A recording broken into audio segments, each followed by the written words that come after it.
கர்த்தரை தெய்வமாக கொண்டோர் இதுவரையில் வெட்கப்பட்டதில்லை. அவரையே ஆதரவாய் கொண்டோர் நடுவழியில் நின்று போவதில்லை.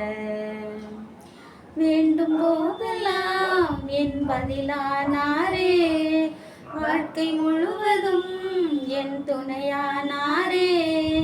ஜெபிக்கும் போதெல்லாம் என் பதிலானாரே, வாழ்க்கை முழுவதும் என் துணையானாரே. ஆராதிப்போமே அவரை முழு மனதாய், ஆராதிப்போமே அவரை தலைமுறையாய். வெறுமையானதை முன்னறிந்ததால் தேடி வந்து என் படகில் ஏறிக்கொண்டாரே.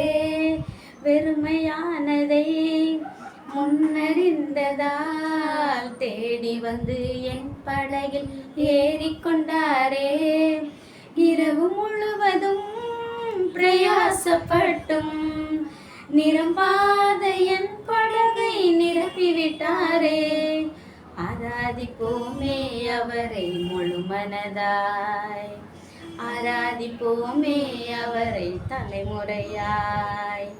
வாக்கு தந்ததில் கொண்டு சேர்த்திட பாதையெல்லாம் நிழலாக கூட வந்தாரே. வாக்கு தந்ததில் கொண்டு சேர்த்திட பாதையெல்லாம் நிழலாக கூட வந்தாரே.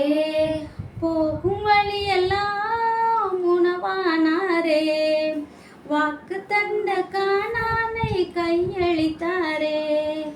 ஆராதிப்போமே அவரை முழு மனதாய், ஆராதிப்போமே அவரை தலைமுறையாய்.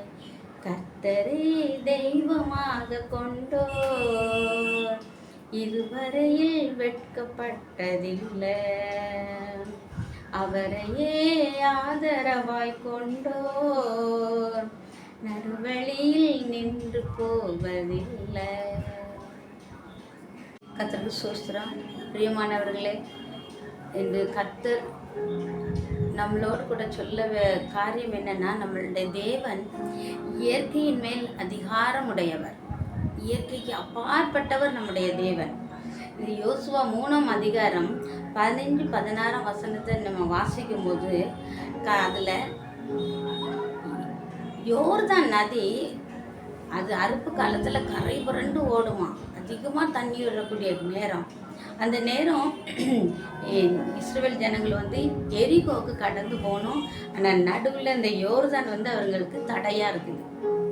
அப்போ கர்த்தர் சொல்கிறார் யோசுவாட்ட, ஆசாரியர்கள் கால்கள் யோர்தான் நதியில் பட்ட மாத்திரத்தில் மேலேருந்து ஓடி வர்ற தண்ணி அப்படியே குவியலாக நிற்கும்னு சொல்கிறாங்க. ரொம்ப ஆச்சரியமாக இருக்குது. தண்ணி நம்ம அந்த ஒரு லிக்விடு அது நில்லுன்னா அது நிற்காது, அப்படி தானே. ஆனால் யோசுவாவுண்ட காலத்தில் கர்த்தர் செய்த அற்புதம் ரொம்ப ஆச்சரியமான காரியம். அந்த ஓடி வர தண்ணி ஆசாரியர்கள் அவங்க அவங்க காலை அது பட்ட மாத்திரத்தில் அந்த வார தண்ணி அப்படியே அது குவியெல்லாம் நின்றுச்சான். அப்போ அந்த தண்ணி இல்லாதோடனே அந்த ஜனங்கள் எல்லாம் அவங்க நடந்து யோர்தான் நதியில் நடந்து அக்கறையில் அவங்க எரிகோவை போய் சேர்ந்தாங்க. இப்போ நம்ம தேவன் மத்தேயு 14ஆம் அதிகாரம் 25ஆம் பார்த்தோம்னா அவர் கடலின் மேல் நடந்து வருகிறார். இன்னொரு இடத்துல பார்த்தா கடலை பார்த்து கட்டளை விடுறார், இறையாதே அமைதலாயிரு. அது சொன்ன மாத்திரத்தில் காய்ச்சும் கடலும் அமைதலாயிற்று. மத்தேயு 14ஆம் அதிகாரத்தில் 25ஆம் அவர் கடல் மேலே நடந்து வர்றார்.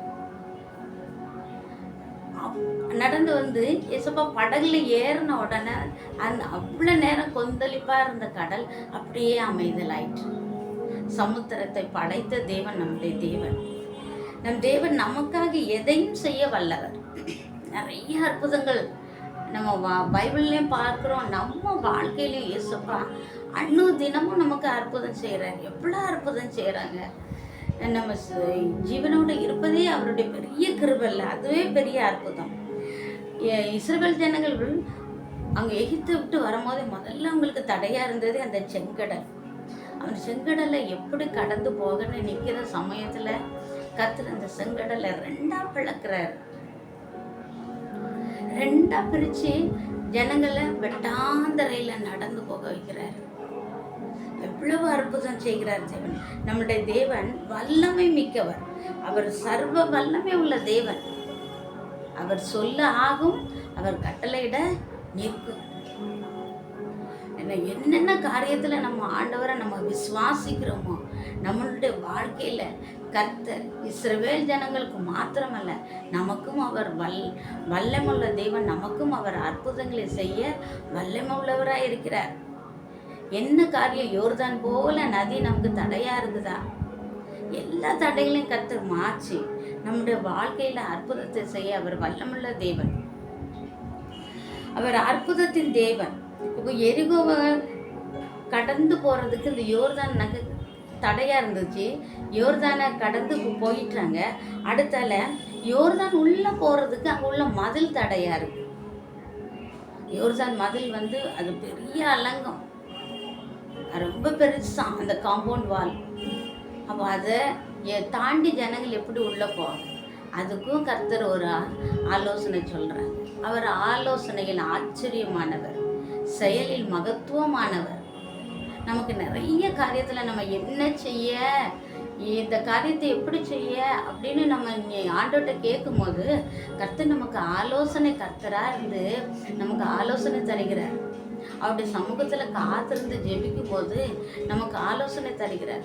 அவர் சத்தம் கேட்டு அவர் சித்தம் செய்யும் போது அவர் நம்மளை மகிழ்ச்சி அடைகிறார். இப்போ எரிகோ ஜனங்க பெரிய அவங்க கேட்டு அடைச்சிட்டாங்க. யாரும் உள்ள இருந்து வெளியிலே வரல, யாரும் உள்ளேயும் போக முடியாது. எரிகோ முதல்ல அடைக்கப்பட்டுட்டாங்க. அப்போ எப்படி இந்த ஜனங்கள் உள்ளே போய் அவங்கள மேற்கொள்ள முடியும்? அப்படி எப்படி அவங்கள ஜெயிச்சு வர முடியும்? அப்படிங்கும் போது கர்த்தர் ஆலோசனை சொல்கிறாங்க. நீங்கள் எரிகோ முதல்ல சுற்றி வாங்க. ஒரு நாள் சுற்றி வந்தாங்க, 2 நாள், அப்படியே 6 நாள் சுற்றி வராங்க. 7ஆவது நாள் 7 முறை சுற்றி வாங்க. சுற்றி நீங்கள் என்ன செய்யணும்? ஆர்ப்பரிக்கணும். எக்கால சத்தமா எக்காலம் முழங்கணும். ஜனங்கள் எல்லாம் எக்கால சத்தத்தை கேட்ட மகா ஆர்ப்பரிக்கும் போது அந்த எரிகோ சுவர், அந்த அலங்கம் இடிஞ்சு விழுந்தது என்று நம்ம வேதாகமத்தில் பார்க்கிறோம். யாரும் இடிக்கல, அந்த தன்னாலே இடிஞ்சு விழுது. அது கர்த்தருடைய செயல். என்ன காரியம் நமக்கு எரிகோ மதலை போல யோர்தான் நதியை போல தடையா இருக்குது? நம்ம ஆண்டவர்கிட்ட ஆலோசனை கேட்போம், அவரை ஆர்ப்பரிப்போம், அவரை மகிமைப்படுத்துவோம், அவரை துதிப்போம். துதிக்கும் போது நம்முடைய வாழ்க்கையில எல்லா தடைகளையும் கர்த்தர் மாற்றுவார். எரிகோ மதில் கீழே விழுந்தது. ஜனங்களுடைய ஆர்ப்பரிப்புனா சத்தம் கேட்டு மதில் கீழே விழுந்தது. அப்புறம் எரிகோ உள்ள போய் ஜனங்கள் அங்கே இருந்தவங்கள எல்லாம் ஜெயிச்சிருந்தாங்க. இப்போ பிரியமானவர்களே, இந்த நிறைய அற்புதத்தை நமக்கு ஆண்டோட வாழ்க்கை, அவர் பிறந்தது அற்புதம். அவரே அற்புதத்தின் தேவன். அவர் பிறந்தது அற்புதம். அவர் மரித்து உயிர் தெழுந்தது அற்புதம். இன்னும் திரும்ப வரப்போகிறார், அதுவும் அற்புதம். அப்படி அற்புதத்தின் தேவனை நம்ம சொந்தமாக நம்ம தெய்வமாக கொண்டு இருக்கிறபடியால் நம்மளுடைய வாழ்க்கையிலையும் எண்ணிலடங்காத அற்புதத்தை ஆண்டவர் செய்வார். இன்னைக்கு நீங்கள் என்ன காரியத்தை குறித்து கலங்கி இருக்கிறீங்க? உங்கள் பிள்ளைங்க காரியமோ, உங்கள் பொருளாதாரமோ, உங்கள் நோயோ, உங்களோட பிரச்சனைகளோ, என்ன வீட்டுக்கு எதுவாக இருந்தாலும் ஏசப்பாட்ட நீங்கள் சொல்லி ஜெபிக்கும் போது அவர் ஆலோசனை தருகிறார். அந்த காரியத்தில் எப்படி நம்ம செயல்படணும் ஆலோசனை தருகிறார். அந்த ஆலோசனை கேட்டு நம்ம நடக்கும்போது நம்ம வாழ்க்கையில கர்த்தர் அற்புதத்தை செய்கிறார். அவரை மாத்திரம் நம்பி இருக்கணும், அவரை மாத்திரம் விசுவாசிக்கணும், அவரை மகிமைப்படுத்தணும். கஷ்டங்கள்ல, துன்பங்கள்ல, வியாதி என்ன வந்தாலும் துதிப்போம். எரிகோ மதில் கீழே விழுந்ததுக்கு காரணம் ஜனங்கள் துதிச்சாங்க.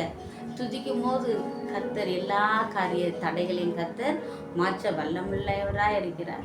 அவரை நம்பி வந்த ஜனங்களை அவர் ஒருபோதும் கைவிட்டதில்லை. கர்த்தரை தெய்வமாக கொண்ட ஜனம் பாக்கியம் உள்ளது என்று வேதம் சொல்லுது. பிரியமானவர்களே, இந்த ஆண்டவர்கிட்ட நீங்கள் அற்புதத்தை எதிர்பார்க்கலாம். ஆனால் விசுவாசத்தோடு எதிர்பாருங்க, ஜெபிங்க, காத்திருந்து ஜெபிங்க. கர்த்தர் நமக்கு ஆலோசனை தந்து நம்மளோட வாழ்க்கையில் அநேக அற்புதத்தை செய்ய வல்லவராக இருக்கிறார். அது மற்றவங்களுக்கு நம்ம சொல்லும்போது, சாட்சியாக சொல்லும்போது இன்னும் அது ஆசீர்வாதமாக இருக்கும். தேவன் தாமே இந்த வார்த்தையை ஆசீர்வதிப்பாராங்க. ஜெபிப்போம். எங்களை நேசிக்கிற நல்ல தகப்பனே, நீர் ஆலோசனையில் ஆச்சரியமானவர், ஜெயலே மகத்துவமானவர். நீ சொல்ல ஆகும் கட்டளை நிற்கும் என்று வேதம் சொல்லுகிறது. இன்று எங்கள்ட வாழ்க்கையில் எது எல்லாம் தடையாக இருக்கிறதோ, யோர்தானோ, அது எது எரிகோ மதுளோ எதுவாக இருந்தாலும் கர்த்தர் எல்லாவற்றையும் தகர்த்து போட நீர் வல்லமுள்ள தேவனாக இருக்கிறேன். இந்த வார்த்தையை கேட்கிற ஜனங்களுக்கு ஒரு அற்புதத்தை செய்வீராக ஆண்டவரே. என்ன காரியத்துக்காக நினைத்து அந்த செய்தியை கேட்டு அவங்க ஜெபிக்கிறாங்களோ அவர்களோட வாழ்க்கையில் அந்த அற்புதம் நடக்கட்டும் இருப்பீதாவே. இயேசுவின் நாமத்தினாலே ஜெபிக்கிற ஜீவனுள்ள நல்ல தகப்பனே. ஆமென்.